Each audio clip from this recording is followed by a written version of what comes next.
के हैं वो बच्चे, उनको भी हमने एंगेज किया। तो उस वजह से जो नेट एडिशन हमारी वोटर इसमें इलेक्टोरल रोल में होगी 2329 के करीब नए विमेन वोटर के। अगर आप इसका कंपैरिजन करें 2023 1 जनवरी से लेकर अब तक, तो 6% से इंक्रीज किया, एज अगेंस्ट मेल में 4% के करीब हमारा इलेक्टर पॉपुलेशन जो है, इलेक्टर वो है, उसमें इंक्रीज हुआ है। हमने आशा वर्कर्स को भी किया एंगेज, डिग्री कॉलेजेस में किए हमने, टूर्नामेंट्स भी किए, रैलीज भी की। आपने देखा होगा पिछले दिनों हमने एक बोट रैली की यहाँ पे जूरीमंज में। 371 पीडब्ल्यूडी वर्कर्स, पीडब्ल्यूडी वोटर्स जो हमने आइडेंटिफाई किए डोर टू डोर सर्वे के दौरान, उनको भी हमने एनरोल किया।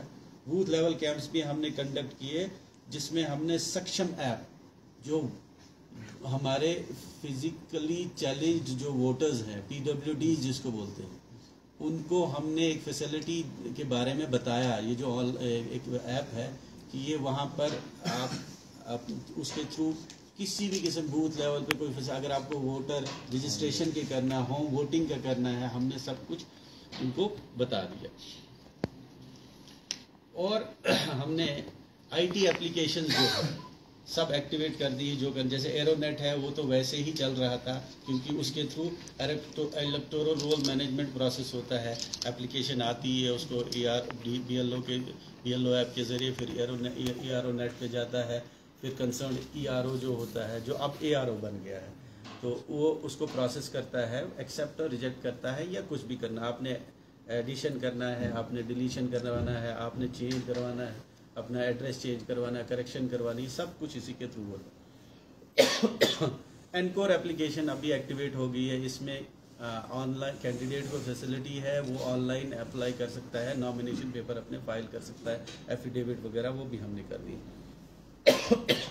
सर्विस वोटर्स को भी हमने एनरोल किया हुआ है, उनके लिए भी पोर्टल है अवेलेबल।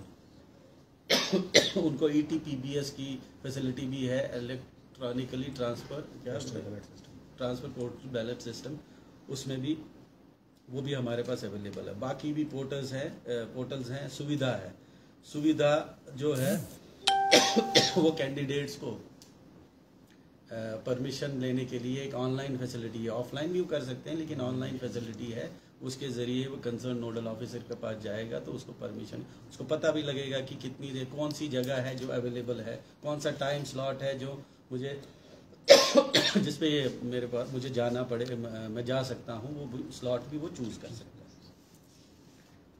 उसके अलावा बहुत सारी और चीज़ें हमने की। हमने इलेक्शन की जो ही अनाउंस हो गया हमने आर्म्स डिपोजिशन का ऑर्डर भी इशू कर दिया। हमने मिसयूज़ ऑफ ऑफिशियल व्हीकल्स जो ऑर्डर इशू करना था वो भी कर दिया।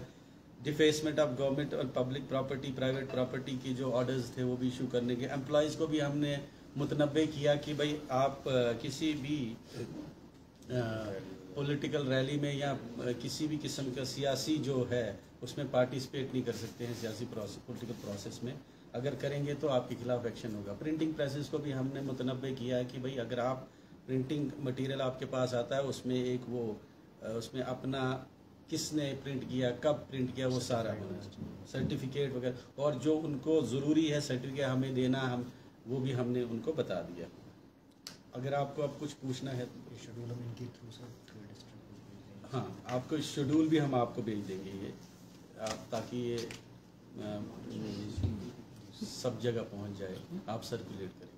जी सर, अभी आपने कहा आर्म्स का, उसके हवाले से क्या कुछ है, कितने दिनों तक उनको वो है ना अपने नज़दीक 7 दिन में उनको अपना जितने भी लाइसेंस, हमारे यहाँ लोकल जो लाइसेंस है मेरे ख्याल में बहुत कम है, लेकिन जो भी हैं हमने उनको 7 दिन का टाइम दिया है। प्रोसेस शुरू हो गया है।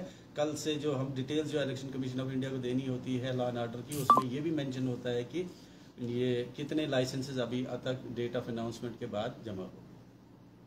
ठीक है, थैंक यू सर।